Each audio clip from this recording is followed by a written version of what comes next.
पहिलो राजा अध्याय 12। रहबामको विरुद्धमा इजरायलको विद्रोह।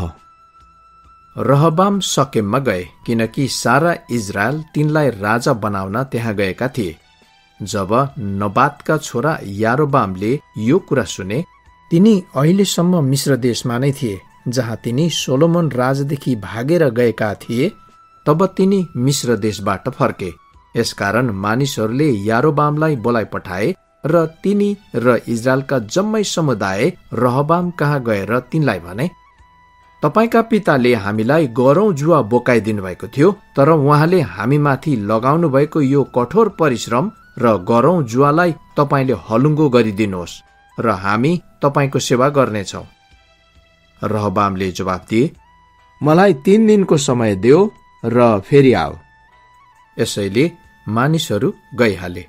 तब राजा रहबामले तिनका पिता सोलोमन जीवित छँदा तिनका सेवा गर्ने धर्मगुरुहरूसित सल्लाह मागे। तिनले सोधे, यी मानिसहरूलाई मैले कस्तो जवाफ दिनुपर्ने हो?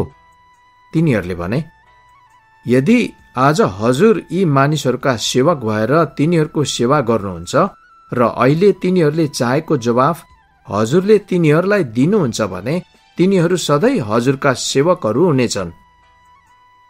तर ती धर्मगुरुहरूले दिएको सल्लाह तिनले इन्कार गरे र तिनले आफूसँग बढेका र तिनको सेवा गर्ने जवान मानिसहरूको सल्लाह लिए।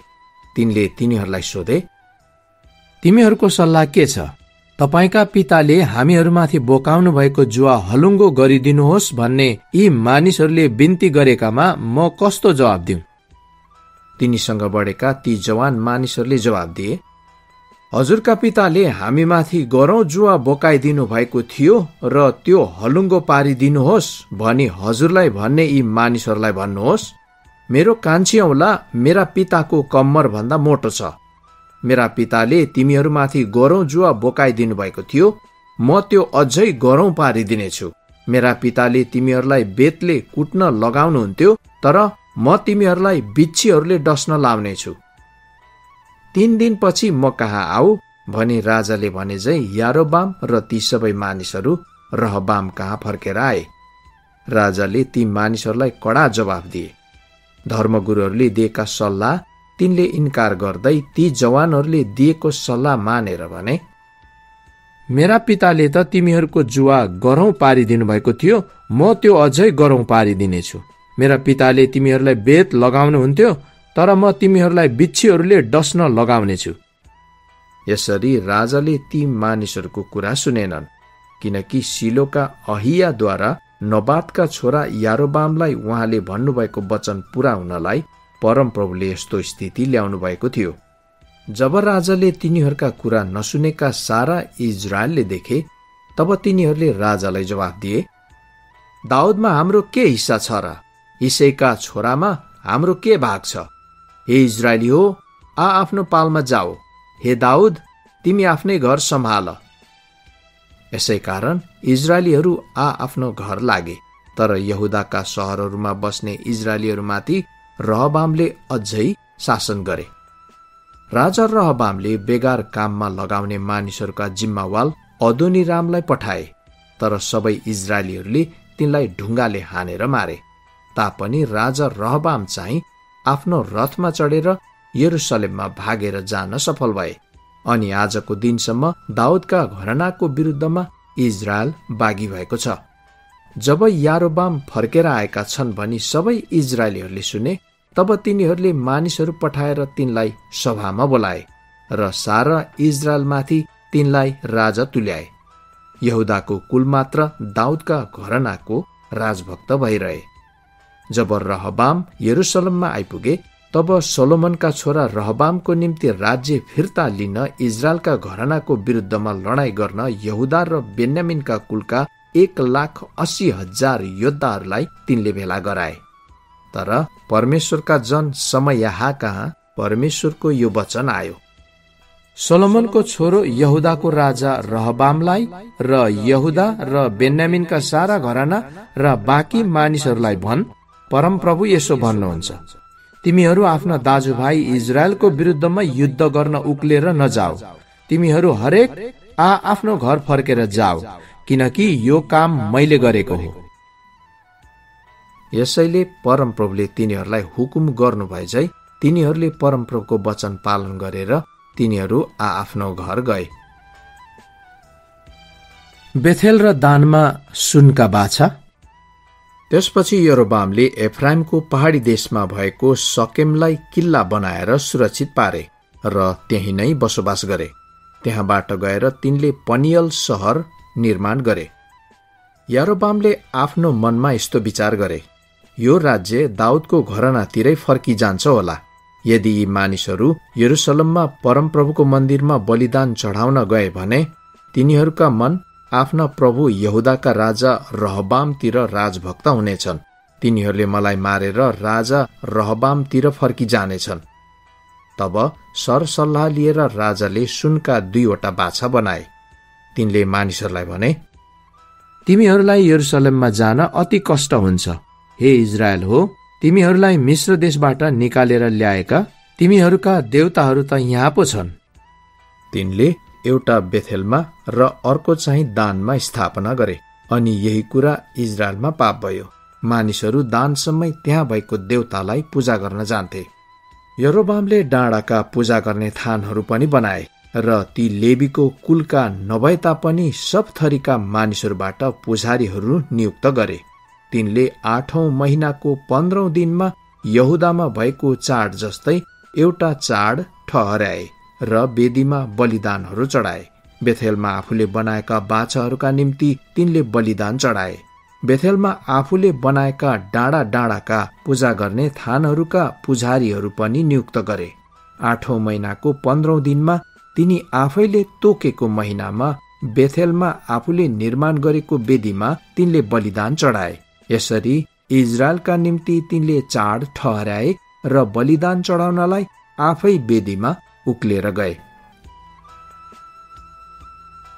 पहिलो राजा अध्याय 13। यहुदाबाट आएका परमेश्वरका जन। जसै यारोबाम वेदीको नजिक बलिदान चढाउनलाई उभिरहेका थिए, तब परमेश्वरका एक जन परमप्रभुको वचन लिएर यहुदाबाट बेथेलमा आए। उनले परमप्रभुको वचनद्वारा त्यस वेदीको विरुद्धमा कराएर यसो भने, हे वेदी, वेदी, परमप्रभु यसो भन्नुहुन्छ, दाउदको घरानामा योसिया नाउँ भएको एकजना छोरो जन्मनेछ। त्यसले यहाँ बलिदान चढाउने डाँडा डाँडाका थानका पुजारीहरूलाई तमाथि नै बलिदान चढाउनेछ र तमाथि मानिसका हड्डी जलाइनेछन्। त्यही दिन परमेश्वरका जनले एउटा यस्तो चिन्ह दिए। परमप्रभुले घोषणा गर्नुभएको चिन्ह चाहिँ यही हो, वेदी 2 फ्याक गरी भत्कनेछ र त्यसमाथि भएको खरानी चाहिँ बाहिर खन्याइनेछ। जब परमेश्वरका जनले बेथेलका वेदीको विरुद्धमा कराएर भनेको कुरा राजा यरोबामले सुने, तब तिनले वेदीबाट आफ्नो हात पसारेर भने, त्यसलाई पक्र। तर उनीतिर पसारेको यारोबामको हात झट्टै सुकिहाल्यो र तिनले त्यो फेरि आफूतिर ल्याउन सकेनन्। परमप्रभुको वचनद्वारा परमेश्वरका जनले दिएको चिन्ह अनुसार वेदी पनि 2 फ्याक गरी भत्कियो र खरानी बाहिर खन्याइयो। तब राजाले परमेश्वरका जनलाई भने, परमप्रभु तपाईका परमेश्वरलाई मेरा हात फेरि जिउका त्यौं पारिदिन अन्तर्विन्ती गरिदिनुहोस्। यसैले तिनले चाहिझै परमेश्वरका जनले परमप्रभुलाई अन्तर्विन्ती चढाए र राजाको हात अघि जस्तै जिउका त्यौं भयो। राजाले परमेश्वरका जनलाई भने, मसँग मेरो घरमा आउनुहोस् र केही खानुहोस् र म तपाईलाई केही कोसेली टक्राउनेछु। तर परमेश्वरका जनले राजालाई जवाफ दिए, तपाईले मलाई आफ्नो आधै सम्पत्ति दिनु भए तापनि म तपाईसित जाने छैन, न त यहाँ रोटी खानेछु वा पानी पिउनेछु। किनभने परमप्रभुको वचनले मलाई यो आज्ञा गरेको छ, तैले त्यहाँ रोटी नखानु अथवा पानी नपिउनु र त आएको बाटो फर्केर नजानु। यसकारण उनी अर्कै बाटो भएर गए र उनी बेथेलमा आएको बाटो भएर फर्केनन्। त्यसबेला बेथेलमा एकजना वृद्ध अगमवक्ता थिए। तिनका छोराहरू आएर बेथेलमा त्यस दिन परमेश्वरका जनले गरेका सबै कुरा तिनलाई सुनाइदिए। उनले राजालाई भनेका कुरा पनि तिनीहरूले आफ्ना बुबालाई सुनाइदिए। तिनीहरूका बुबाले तिनीहरूलाई सोधे, उनी कुन बाटो लागे? तिनका छोराहरूले यहुदाबाट आएका ती परमेश्वरका जन गएको बाटो तिनलाई देखाइदिए। यसैले तिनले आफ्ना छोराहरूलाई भने, मेरो निम्ति गधामा जिन लगाम कसिदेऊ। जब तिनीहरूले गधामा जिन काठी कसिदिए तब तिनी त्यसमा चढेर ती परमेश्वरका जनलाई पहिल्याउन गए। तिनले उनलाई एउटा फलाटको रुखमुनि बसिरहेका भेट्टाए र तिनले भने, यहुदाबाट आएका परमेश्वरका जन तपाईँ नै हुनुहुन्छ? उनले भने, ज्यू, म नै हुँ। यसैले ती अगमवक्ताले उनलाई भने, मसँग आएर केही खानपान गर्नुहोस्। परमेश्वरका जनले भने, म तपाईँसँग फर्केर जान सक्दिन, न त म यस ठाउँमा तपाईँसँग रोटी अथवा पानी नै खान सक्छु। परमप्रभुको वचनले मलाई भनेको छ, तैँले त्यहाँ रोटी नखानु अथवा पानी नपिउनु र तँ आएको बाटो नफर्कन्नु। ती वृद्ध अगमवक्ताले जवाफ दिए, म पनि तपाईँ जस्तै एकजना अगमवक्ता हुँ। परमप्रभुको वचनद्वारा मसँग खान र पिउन तपाईँलाई मेरा घरमा ल्याउनु भनी एउटा स्वर्गदूतले मलाई भन्नुभएको हो। तर तिनले त उनलाई भनेको यो कुरा झुटो थियो।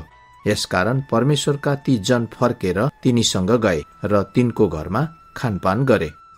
जब तिनीहरू टेबिलमा खानपान गर्दै थिए तब उनलाई फर्काएर ल्याउने ती वृद्ध अगमवक्ता कहाँ परमप्रभुको वचन आयो। तिनले यहुदाबाट आएका ती परमेश्वरका जनलाई कराएर भने, परमप्रभु यसो भन्नुहुन्छ, तैँले आफ्ना परमप्रभुको वचनलाई तुच्छ ठानेको छस् र परमप्रभु तेरा परमेश्वरले तँलाई दिनुभएको आज्ञालाई मानेको छैनस्। उहाँले मनाही गर्नुभएको ठाउँमा रोटी खान र पानी पिउन तँ फर्केर आइस। यसकारण तेरो मृत शरीर तेरा पिता पुर्खाहरूको चिहानमा गाडिने छैन।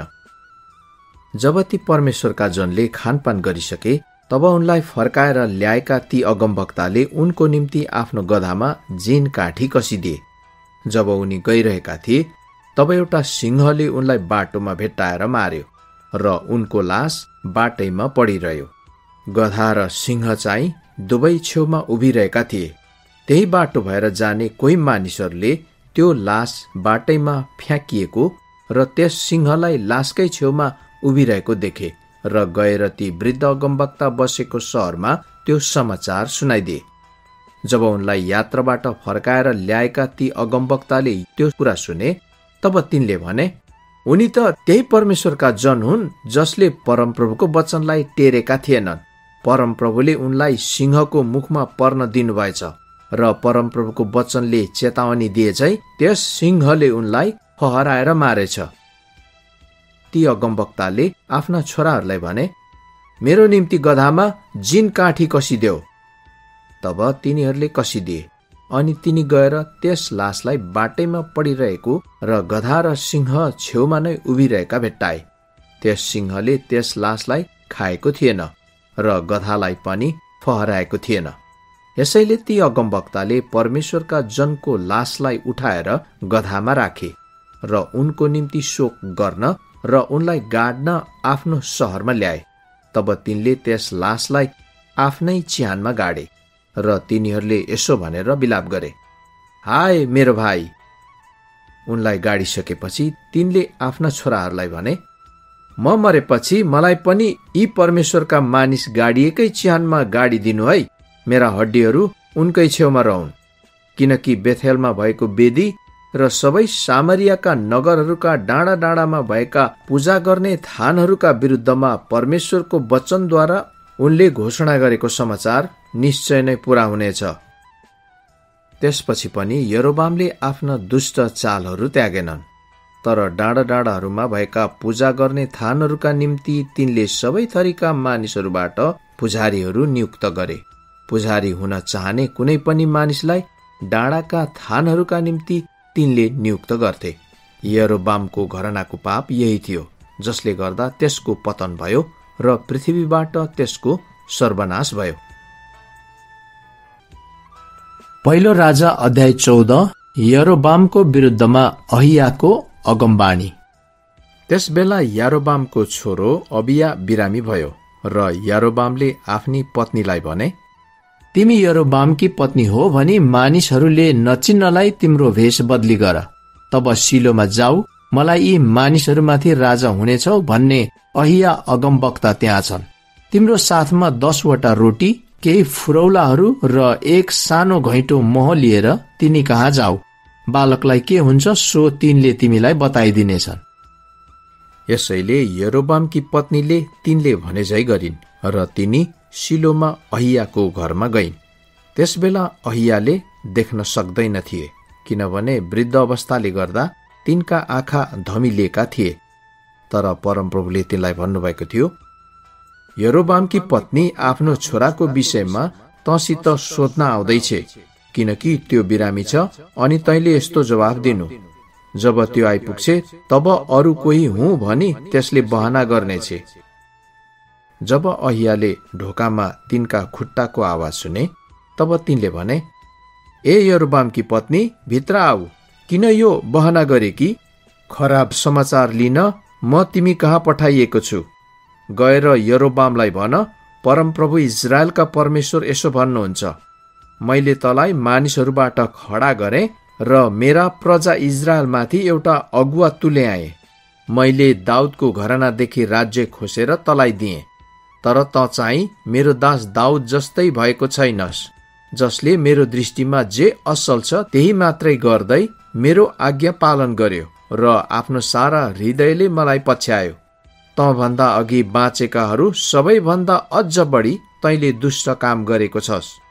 तैँले आफ्नो निम्ति अरू देवताहरू, ढालेर बनाएका धातुका मूर्तिहरू बनाएर तैँले मलाई रिस उठाएको छस् र मलाई तेरो पीठ पछि राखेको छस्।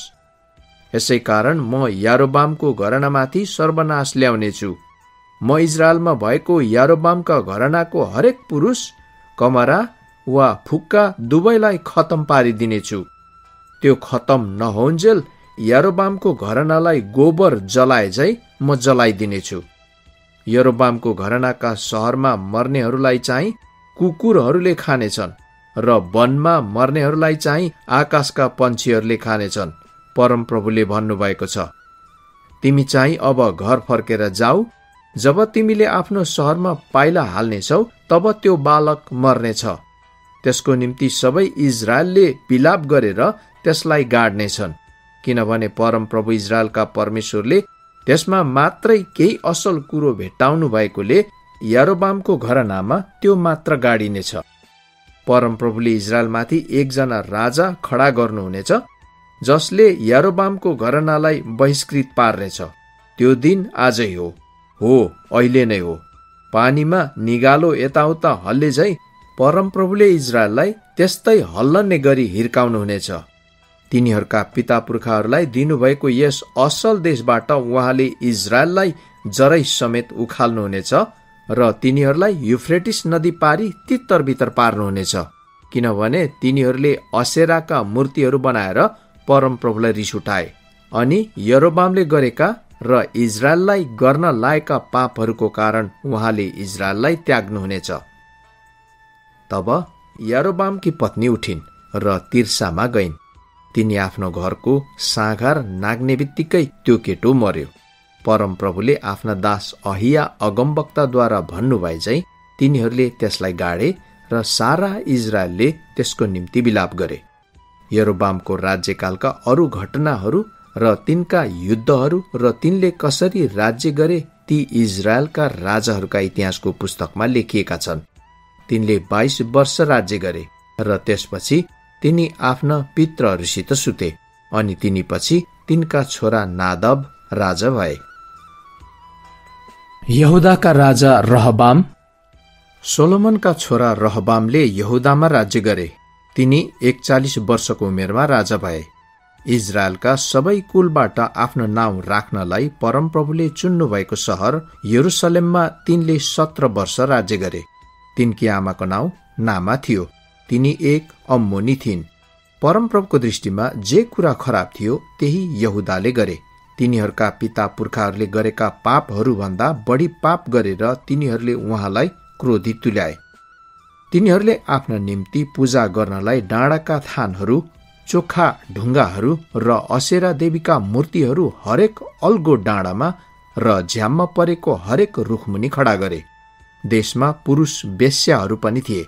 परमप्रभुले इजरायलकै सामुबाट निकाल्नुभएका जाति जातिहरूका घिनलाग्दा कार्यहरू मानिसहरूले गर्न लागे। रहबामका राजकालको 5औं वर्षमा मिश्र देशका राजा सिसकले यरुसलेममा आक्रमण गरे। उनले परमप्रभुको मन्दिर र राजाको राजमहलका दामी दामी चीजहरू लुटेर लगे। उनले सोलोमनले बनाएका सुनका ढालहरू समेत जम्मै कुरा लगे। यसैले राजा रहबामले तिनका सट्टामा काँसाका ढालहरू बनाएर राजमहलको मूल ढोका रक्षा गर्ने रक्षकहरूका अधिकृतहरूका जिम्मामा दिए। जहिले जहिले राजा परमप्रभुको मन्दिरमा पस्थे तैले तैले ती रक्षकहरूले ती ढालहरू बोक्थे र त्यसपछि तिनीहरूले रक्षक बस्ने कोठामा ती फेरि राख्थे। रहबामका राजकालका अरू घटनाहरू र तिनका सबै कार्यहरू के ती यहुदाका राजाहरूका इतिहासको पुस्तकमा लेखिएका छैनन् र? रहबाम र यारोबामका बीचमा निरन्तर युद्ध भइरह्यो। रहबाम आफ्ना पितृहरूसित सुते र तिनीहरूसित तिनी दाउदको सहरमा गाडिए। तिनकी आमाको नाउँ नामा थियो। तिनी एक अम्मोनी थिइन्। तिनी पछि तिनका छोरा अबिया राजा भए। पहिलो राजा अध्याय 15। यहुदाका राजा अबिया। नबातका छोरा यारोबामका शासनकालको 18औं वर्षमा अबिया यहुदाका राजा भए र तिनले यरुसलेममा 3 वर्ष राज्य गरे। तिनकी आमाको नाउँ माका थियो। तिनी अबिसालोमकी छोरी थिइन्। तिनले पनि तिनी अघिका तिनका पिताले गरेका सबै पाप गरे। तिनको हृदय आफ्ना पिता पुर्खा दाउदको हृदय झै परमप्रभु आफ्ना परमेश्वर प्रति सम्पूर्ण रूपले भक्त भएनन्। तरै पनि दाउदको उत्तराधिकारी हुनलाई एकजना छोरो खडा गरेर र यरुसलमलाई बलियो बनाएर दाउदको खातिर परमप्रभु तिनका परमेश्वरले यरुसलममा तिनलाई एउटा बत्ती दिनुभयो। किनकि हेती उरियाको विषयमा बाहेक अरू कुरामा दाउदले परमप्रभुको दृष्टिमा जे कुरा ठिक थियो त्यही गरेका थिए र आफ्नो जीवन पर्यन्त उहाँको कुनै पनि आज्ञा उल्लङ्घन गरेका थिएनन्। अबियाको जीवनकालभरि नै रहबाम र यारोबामका बीचमा युद्ध भइरह्यो। अबियाको राजकालका अरू घटनाहरू र तिनले गरेका सबै कार्यहरू के ती यहुदाका राजाहरूका इतिहासको पुस्तकमा लेखिएका छैनन् र? अबिया र यारोबामका बीचमा युद्ध भइरह्यो अनि अबिया आफ्ना पितृहरूसित सुते र तिनी दाउदको सहरमा गाडिए अनि तिनका छोरा आसा तिनी पछि राजा भए। यहुदाका राजा आसा। इजरायलका राजा यारोबामको 20औं वर्षमा आसा यहुदाका राजा भए र तिनले यरुसलेममा 41 वर्ष राज्य गरे। तिनकी हजुरआमा अबिसालोमकी छोरी माका थिइन्। आसाले आफ्ना पुर्खा दाउदले गरे झै जे कुरा परमप्रभुको दृष्टिमा असल थियो त्यही गरे। तिनले देवता थानमा बस्ने पुरुष वेश्याहरूलाई देशबाट निकालिदिए र तिनले आफ्ना पिता पुर्खाहरूले बनाएका सबै मूर्तिहरूलाई हटाइदिए। तिनले आफ्नै हजुरआमा माकालाई राजमाताको पदबाट हटाइदिए किनभने तिनले असेरा देवीको एउटा घिनलाग्दो मूर्ति बनाएकी थिइन्। आसाले त्यो काटेर ढालिदिए र किद्रोन खोल्सामा त्यो जलाइदिए। तिनले डाँडा डाँडामा भएका पूजा गर्ने थानहरू नहटाए तापनि आसाको हृदय आफ्नो सारा जीवनभरि नै परमप्रभुमा सम्पूर्ण रूपले सुम्पेका थिए। तिनले परमप्रभुको मन्दिरमा आफू र आफ्ना पिताले समर्पण गरेका सुन र चाँदी र सामानहरू ल्याए। तिनीहरूका राजकालभरि नै आसा र इजरायलका राजा बासाका बीचमा युद्ध भइरह्यो। इजरायलका राजा बासाले यहुदाको विरुद्धमा गएर आक्रमण गरे र कसैलाई यहुदाका राजा आसाको इलाकाबाट छोड्न र भित्र पस्न नदिनलाई रामामा किल्ला बनाए। तब आसाले परमप्रभुको मन्दिर र आफ्नै राजमहलका भण्डारहरूमा छोडिएका सबै सुन र चाँदी लिए। तिनले आफ्ना अधिकारीहरूका हातमा सुम्पेर तब्रिमोमका छोरा हेजियोनका नाति अरामका राजा बेन हदद कहाँ पठाए, जसले दमस्कसमा राज्य गर्दथे। मेरा पिता र तपाईका पिताका बीचमा सन्धि भए झै म र तपाईका बीचमा सन्धि होस्। हेर्नुहोस्, म सुन र चाँदीको यो कोसेली पठाउँदैछु। अब इजरायलका राजा बासासितका तपाईको सन्धि तोड्नुहोस् र तिनी मबाट वापस भएर जाउन्। आसासित बेन हदद सहमत भए र उनले आफ्ना फौजका सेनापतिहरूलाई इजरायलका सहरहरूका विरुद्धमा पठाए। उनले इयोन, दान, हाबिल बेथमाका र नप्ताली समेत सबै किन्नरेत विजय गरे। जब बासाले यो कुरा सुने तब तिनले रामालाई निर्माण गर्न छोडिदिए र तिर्सामा फर्केर गए। तब आसा राजाले सारा यहुदालाई एउटा हुकुम दिए, कसैलाई पनि नछोडिकन, र तिनीहरूले त्यहाँ बासाले प्रयोग गरेका ढुङ्गा र काठहरू लगे। ती ढुङ्गा र काठहरू प्रयोग गरेर आसा राजाले बेन्यामिनको गेबा र मिस्पालाई पनि निर्माण गरे। आसाको राजकालका अरू घटनाहरू र तिनका सबै उपलब्धिहरू र तिनले गरेका सबै कार्यहरू र निर्माण गरेका सहरहरू के ती यहुदाका राजाहरूका इतिहासको पुस्तकमा लेखिएका छैनन् र? तापनि तिनको वृद्ध अवस्थामा बिरामीले गर्दा तिनका खुट्टा कुजा भए। तब आसा आफ्ना पितृहरूसित सुते र तिनका पुर्खा दाउदको सहरमा तिनीहरूसँग तिनी गाडिए। अनि तिनीपछि तिनका छोरा यहोसापात राजा भए। इजरायलका राजा नादाब। यहुदाका राजा आसाको दोस्रो वर्षमा यरोबामका छोरा नादाब इजरायलका राजा भए। तिनले इजरायलमा 2 वर्ष राज्य गरे। तिनले परमप्रभुको दृष्टिमा जे कुरा खराब थियो त्यही गरे र इजरायललाई तिनका पिताले गर्न लाएका पापमा चलेर तिनकै चालमा तिनी हिँडे। इसाखारको घरानाका अहियाका छोरा बासाले तिनको विरुद्धमा षड्यन्त्र रचे र नादाब र सबै इजरायलले घेरिराखेको पलिस्तीहरूको सहर गिब्बतोनमा तिनलाई हिर्काएर मारे। यहुदाका राजा आसाको तेस्रो वर्षमा बासाले नादाबलाई मारे र तिनी पछि राजा भए। तिनी राजा हुने बित्तिकै तिनले यरोबामका जम्मै परिवारलाई मारे। यरोबामको कुनै जीवित प्राणीलाई तिनले छोडेनन्, तर तिनीहरू जम्मैलाई सर्वनाश गरे। यसरी आफ्ना दास सिलोका अहियाद्वारा भन्नुभएको परमप्रभुको वचन पूरा भयो। यरोबामले गरेका पापहरू र तिनले इजरायललाई गर्न लाएका पापहरूको कारण र तिनले परमप्रभु इजरायलका परमेश्वरलाई रिस उठाएको कारण यो भएको थियो। नादाबको राजकालका अरू घटनाहरू र तिनले गरेका सबै कार्यहरू के ती इजरायलका राजाहरूका इतिहासको पुस्तकमा लेखिएका छैनन् र? आफ्ना सारा राजकालभरि नै आसा र इजरायलका राजा बासाका बीचमा युद्ध भइरह्यो। इजरायलका राजा बासा। यहुदाका राजा आसाको तेस्रो वर्षमा अहियाका छोरा बासा तिर्सामा सारा इजरायलका राजा भए र तिनले 24 वर्ष राज्य गरे। यरोबामकै चालहरूमा चलेर र तिनले इजरायलीहरूलाई गर्न लाएका पापहरू गरेर तिनले परमप्रभुको दृष्टिमा जे कुरा खराब थिए ती गरे। पहिलो राजा अध्याय 16। त्यसपछि बासाको विरुद्धमा हनानीका छोरा येहू कहाँ परमप्रभुको यो वचन आयो, मैले तँलाई धुलोबाट उठाएर मेरो प्रजा इजरायलको अगुवा तुल्याएँ, तर यरोबामका चालमा हिँडेर तैँले मेरो प्रजा इजरायललाई पाप गर्न लगाइस् र तिनीहरूका पापहरूद्वारा मलाई रिस उठाइस्। यसैले मैले बासा र त्यसको घरनालाई भस्म पार्न आँटेको छु र म तेरो घरनालाई नाबादको छोरो यरोबामको घरना जस्तै तुल्याउने छु। बासाको घरनाका सहरमा मर्नेहरूलाई चाहिँ कुकुरहरूले खानेछन् र वनमा मर्नेहरूलाई चाहिँ आकाशका पन्छीहरूले खानेछन्।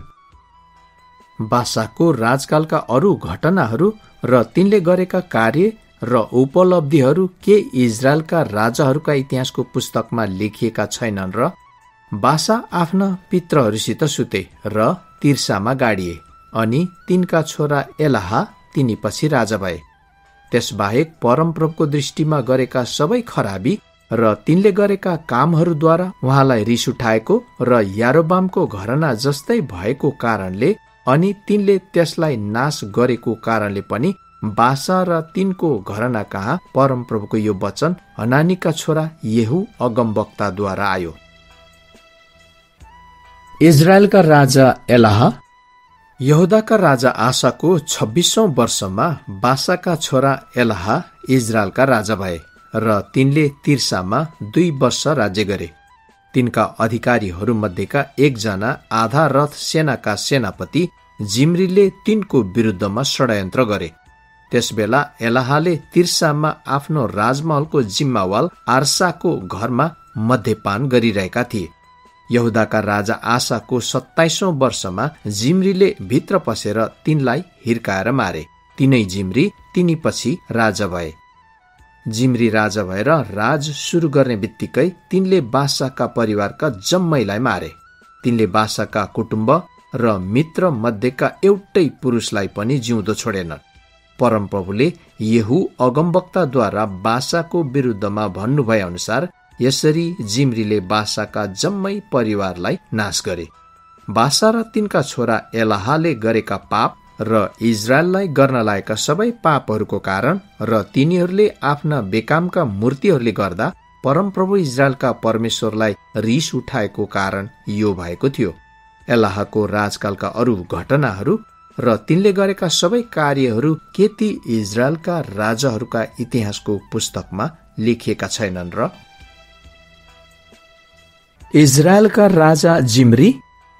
यहुदाका राजा आसाको 27औं वर्षमा जिम्रीले 7 दिनसम्म तिर्सामा राज्य गरे।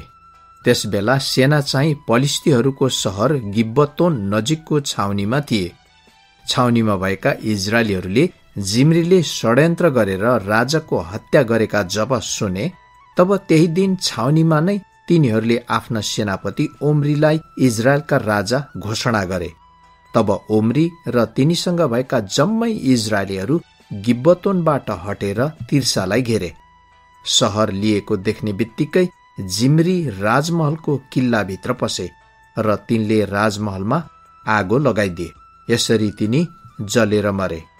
तिनले परमप्रभुको दृष्टिमा जे खराब थियो त्यही गरेर अनि यरोबामका चालमा र उनले गरेका पाप र उनले इजरायललाई गर्न लायका पापमा हिँडेर ती पापहरू गरेको कारण यो भएको थियो। जिम्रीको शासनका अरू घटनाहरू र तिनले गरेका विद्रोह के ती इजरायलका राजाहरूका इतिहासको पुस्तकमा लेखिएका छैनन् र? इजरायलका राजा ओम्री। त्यसपछि इजरायलका मानिसहरू 2 दलमा विभक्त भए। मानिसहरूमध्ये आधाले गिनतका छोरा तिब्नीलाई राजा बनाउनलाई सहयोग गरे र आधाले चाहिँ ओम्रीलाई सहयोग गरे। तर ओम्रीको पछि लाग्नेहरू गिनतका छोरा तिब्नीको पछि लाग्नेहरू भन्दा अझ शक्तिशाली थिए। यसैले तिब्नी मरे र ओम्री राजा भए। यहुदाका राजा आसाको 31औं वर्षमा ओम्री इजरायलका राजा भए र तिनले जम्मा 12 वर्ष राज्य गरे। तीमध्ये 6 वर्ष चाहिँ तिनले तिर्सामा राज्य गरे। तिनले चाँदीका 2 तोडामा सेमेरको हातबाट सामरियाको डाँडा किनेर डाँडामा एउटा सहर बनाए र त्यस डाँडाको पहिलो मालिक सेमेरको नाउँमा त्यसको नाउँ सामरिया राखे।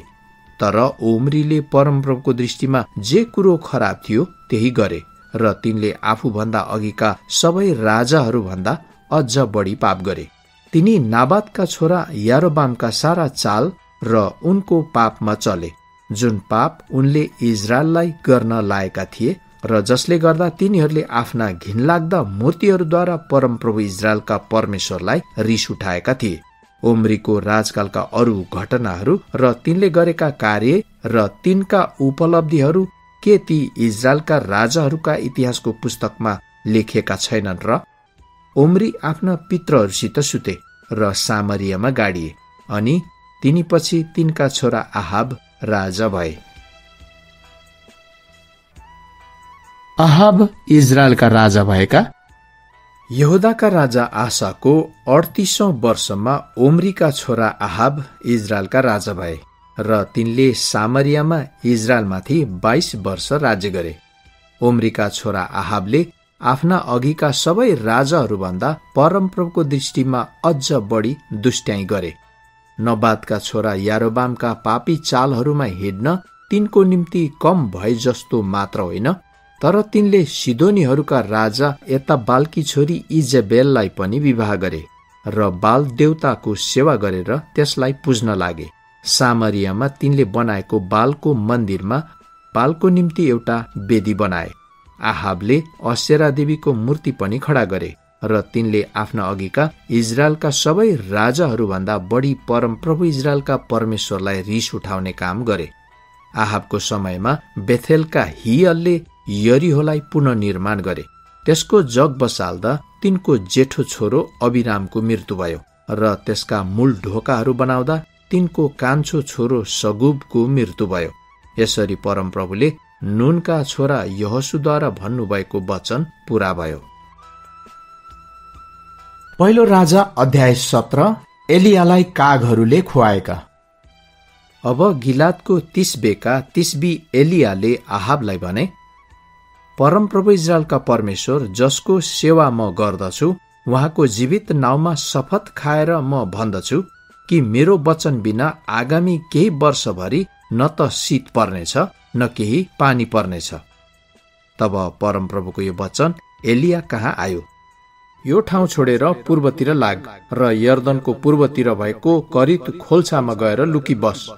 तैँले खोलाको पानी पिउनु र तलाई त्यहाँ खुवाउनलाई मैले कागहरूलाई हुकुम गरेको छु। यसैले परमप्रभुले भन्नुभए झै तिनले गरे। तिनी यर्दनको पूर्वतिर भएको करित खोल्छामा गएर बसे। त्यहाँ कागहरूले तिनलाई बिहान र बेलुकी रोटी र मासु ल्याइदिए र तिनले खोलाको पानी पिए। सारपतकी विधवा। केही समयपछि देशमा पानी नपरेकोले त्यो खोलाको पानी सुक्यो। तब परमप्रभुको यो वचन तिनी कहाँ आयो, अब झट्टै सिदोनका सारपतमा गएर त्यहाँ बस। तलाई खुवाउन मैले त्यस ठाउँमा एउटी विधवालाई आज्ञा गरेको छु। यसैले तिनी सारपतमा गए। जब तिनी सारपतको मूल ढोकामा आइपुगे तब तिनले एउटी विधवालाई दाउरा बटुलिरहेकी देखे। तिनले हपारेर त्यसलाई भने, कृपा गरी एउटा लोहटामा मलाई अलिकति पानी पिउनलाई ल्याइदेऊ। त्यो विधवा पानी ल्याउनलाई जाँदा जाँदै तिनले फेरि हपारेर त्यसलाई भने, कृपा गरी एक टुक्रा रोटी मलाई ल्याइदेऊ। त्यस विधवाले जवाफ दिए, जीवित परमप्रभु तपाईँका परमेश्वरको नाउँमा शपथ खाएर म भन्छु कि भाँडामा एक मुठी पिठो र ढुङ्ग्रोमा अलिकता तेल बाहेक मसित केही रोटी छैन। म आफै र मेरो छोराको निम्ति खानेकुरा बनाएर खाइ मर्नलाई घरमा केही झिझामिझा लानलाई खोज्दैछु। एलियाले त्यसलाई भने, नडराऊ, घर गएर तिमीले भने झै गर, तर पहिले तिमीसित जे छ त्यसको एउटा सानो रोटी बनाएर म कहाँ ल्याऊ र त्यसपछि तिमी र तिम्रो छोराको निम्ति केही बनाऊ। किनकि परमप्रभु इजरायलका परमेश्वर यसो भन्नुहुन्छ, देशमा परमप्रभुले पानी नपठाउन्जेल भाँडाको पिठो सिद्धिने छैन र ढुङ्ग्रोको तेल रित्तिने छैन। त्यो विधवा गएर एलियाले भनेझै गरी। यसैले एलियाको निम्ति र त्यो र त्यसका परिवारको निम्ति दिनहुँ खानेकुरा भयो। किनकि एलियाद्वारा परमप्रभुले भन्नुभए झै भाँडाको पिठो सिद्धिएन र ढुङ्ग्रोको तेल पनि रित्तिएन। केही समयपछि त्यो स्त्री त्यस घरकी मालिकनीको छोरो बिरामी पर्यो र त्यो झनझन सिकिस्त हुँदै गयो अनि आखिरमा त्यसले सास फेर्न पनि छोड्यो। तब त्यस स्त्रीले एलियालाई भनी, हे परमेश्वरका जन, तपाईको मेरो विरुद्धमा के छ? के तपाईँ यहाँ मेरो पाप सम्झाएर मेरो छोरालाई मार्न आउनुभएको हो? एलियाले जवाफ दिए, तिम्रो छोरो यहाँ मलाई देऊ। एलियाले त्यसलाई त्यस स्त्रीका हातबाट लिएर आफू बसेको माथिल्लो कोठामा लगे र त्यसलाई आफ्नो ओछ्यानमा राखे। त्यसपछि तिनले परमप्रभुलाई हपारेर भने, हे परमप्रभु मेरा परमेश्वर, के म जस कहाँ बसेको छु त्यसको छोरालाई मारेर त्यस विधवामाथि यो विपत्ति तपाईले ल्याउनु भएको हो? तब तिनी 3 पल्ट त्यस बालकमाथि लमतन्न पस्रे र परमप्रभुलाई हपारेर भने, हे परमप्रभु मेरा परमेश्वर, फेरि यस बालकको जीवन यसमा फर्कोस्। परमप्रभुले एलियाको पुकार सुन्नुभयो र त्यसमा जीवन फर्क्यो र त्यो बाँच्यो। एलियाले बालकलाई उठाएर कोठाबाट तल घरमा लगे। त्यसकी आमालाई तिनले दिएर यसो भने, हेर त, तिम्रो छोरो जिउँदैछ। तब त्यस विधवाले एलियालाई भनी, अब मलाई थाहा भयो कि तपाईँ परमेश्वरका जन हुनुहुँदो रहेछ र तपाईँको मुखबाट निस्केको परमप्रभुको वचन सत्य रहेछ।